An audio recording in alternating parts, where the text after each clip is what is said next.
Welcome back to All Access. Today we will be discussing playoff season rapidly approaching for Rowan Spring Sports. Justin and Jackson are back with their sports betting segment, and then we'll head to the couch with Jordan, Greg, and Sam. All that and more on All Access.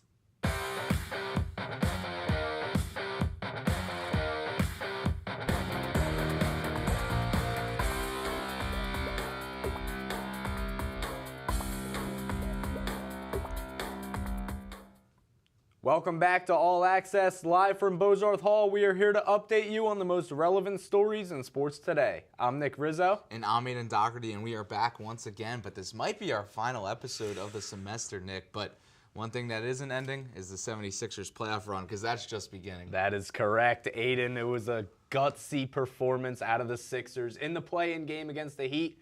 And now we have the New York Knicks. First matchup between the Sixers and Knicks since 1989. So we're throwing it back to old times here, and it should be a good one, Aiden. Oh, it should be a great one because, you know, down here at Rowan University, who knows if there will be a Rowan University when this series ends, because there's going to be some fights, there's going to be some rivalries, and as my good friend Aiden Butler would say, this is going to be real basketball. Absolutely, real basketball. And as you said, Aiden, you know, there's no in between. You're either a Sixers fan or a Knicks fan here at Rowan University. Or a Nets fan. Sorry to Sam Prince. Yeah, that is true. Sam Prince has not seen anything close to success yet from his NBA team, unfortunately. Hopefully, the Sixers or Knicks. Knicks. Or his NFL team. Sorry, Sam. All right, we don't need to go that far on Sam now. Let's pump the brakes. Let's cut Sam some slack. Yeah. But without further ado, let's jump into some Rowan sports. Rowan softball's 18-game win streak was snapped last weekend, but that doesn't mean they have stopped raking in the accomplishments. On Tuesday, Emily McCutcheon threw the first no-hitter of her college career en route to a 10-0 victory and a doubleheader split with TCNJ. Her teammates had her back at the plate as well, as Zara McNair had 3 hits and 2 runs, and Grace Chikaitis added 2 hits and another 2 runs. The 5th inning was where the Profs put the game away, as Kat Thomas ripped a 2-run single with the bases loaded to cap a 7-run inning. There are now just 6 games remaining until the NJAC tournament. Somehow, someway, the Profs are not the current #1 seed for the playoffs, trailing Ramapo by just 1 game.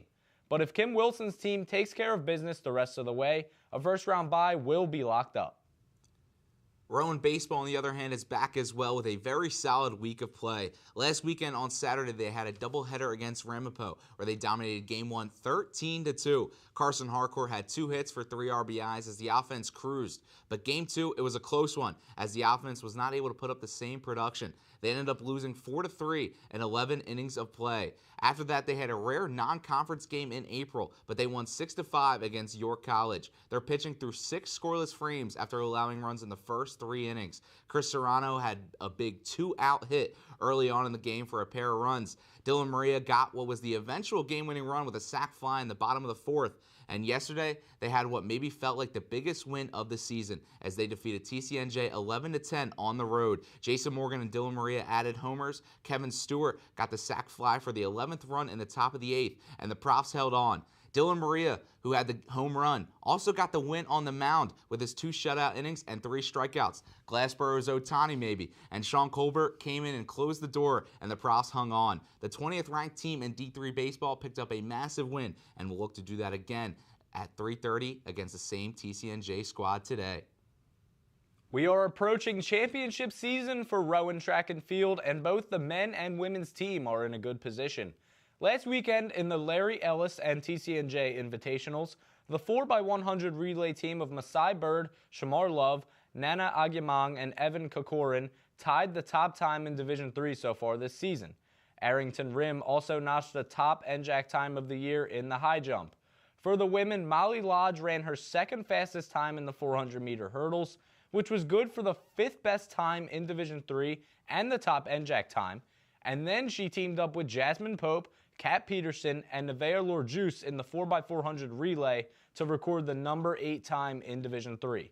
Both teams are firing on all cylinders and will look to keep the momentum rolling with the NJAC championships just 2 weeks away. Women's lacrosse is back, and they look better than ever. In their first 2 NJAC games this week, they beat Kane 19-9 and followed it up by another dominating performance, beating Stockton 17-6. Molly Green had 6 goals against Stockton and picked up a big milestone. She had the same amount of goals as Stockton and also netted her 100th goal at Rowan. It doesn't end there, because a couple days later she was named the IWLCA Co-Defensive Player of the Week. What hasn't she done? In the 17-6 victory, Elena Corson also added 5 goals to make her and Molly Green have 11 combined goals. Can they run the table despite a 3-9 start? I'm sure they believe they can, but they will face Ramapo next tomorrow and then TCNJ shortly on after Wednesday, who will be their toughest opponent. And Nick, some people wrote them off, but they didn't write back. As they're 2-0 in NJAC playing. I mean, when you come down to college, conference record is really all that matters. But speaking of not writing back, Geno Smith in the NFL draft's coming up. Yes. Oh, man. Did you put your name in the draft circles? Oh, I absolutely did. You know, I have the pure alpha receiver NFL body, 5'9", 175 pounds. I mean, just listen to that. It just rolls off the tongue. You know that's an alpha wide receiver build right there. But, hey, we want to thank everybody out there for tuning into All Access all season long. Thank you all very much for listening to me and Aiden banter a little bit, talk about some Rowan sports. It was a lot of fun being here on the Rowan News Desk, and we hope to be back next year as well. So everyone have a great summer, and then tune in the fall to me and Aiden. We'll be back talking some Eagles football in the fall. Of course. Oh, man. So with that being said, it's now time to throw it over to Justin and Jackson with their popular segment, Double J, Double Down. I'm Justin. And I'm Jackson. And we are bringing you Double J, Double Down, a sports betting segment where we are providing you with our locks of the week. What do you have for us this week, Jackson? Well, I'm going back to the well again. I'm taking the Mets and Dodgers under 8. Took it last week, it hit. I'm taking it for the same reason this week. The Mets are traveling across the country to LA to face the Dodgers, and they just scored 9 runs against the Pirates on Wednesday. I don't think that'll happen again. I think the bats will be a little sluggish. I know the Dodgers can hit the ball well, but I think Mania is a good matchup against this Dodgers team, so I'm going to take the under 8. What do you have, Justin? All right, my first bet, I'm going over the NBA, where we've got some 8-seed matchups. The Western Conference playing tonight with the matchup between the Kings and the New Orleans Pelicans. I'm going with C.J. McCollum's over tonight. Last time out, I should say his line's 24.5. I'm taking the over, but his last time out, he didn't have a good performance. He shot 4 for 15 from the field. He had 9 points against the Lakers in that game on Tuesday night. And with the absence of Zion Williamson after putting up 40 points, there's got to be somebody to pick up the scoring, and I think it's going to be C.J. McCollum. And a guard, he is a veteran guard in this matchup, and I think this will determine the big keys for the 8th seed in the Western Conference. Yeah, Justin, for my second bet, I'm going the other guy. I'm going the Eastern Conference. I'm giving you a futures bet, okay? I'm taking the 76ers to win the Eastern Conference at plus 850. Plus 850, that is insane value. The 76ers have Joel Embiid back, the best center in the entire league, in my opinion. They have depth. And to be honest with you, their route to play the Celtics in the Eastern Conference final game is pretty easy. They got to beat the Knicks, which is going to be their toughest matchup on the way. But the Bucks are beaten up. And Giannis, he might be back, but he's going to be still hurt. So I'm going to take the Sixers at plus 850. Great value there. Hop on it. Sixers winning the Eastern Conference, going to the finals. What's your second bet? Absolutely love that pick. For my second bet, I'm going with the other NBA play-in matchup, this time for the Eastern Conference. This time I'm taking the Chicago Bulls money line, plus 104 of the Miami Heat tonight on Friday. The Heat lost a close matchup on the road versus the Sixers with a dominant scoring game from Tyler Hero, but now due to an MCL injury diagnosis for Jimmy Butler, the Heat should be outmatched. Kobe White against the Hawks the other night, and his last game went for 42 points on 15 for 21 shooting from the field. He should be able to keep things relatively close for Chicago, and I think Miami, without Jimmy playing, will have a much harder time in the do-or-die game against the Bulls on Friday night. Yeah, I mean, that's all we have for you guys today with the bets. Thank you guys all semester for listening to us and taking our picks. Really appreciate it. And now we're going to send it over to the couch with Sam, Greg, and Jordan.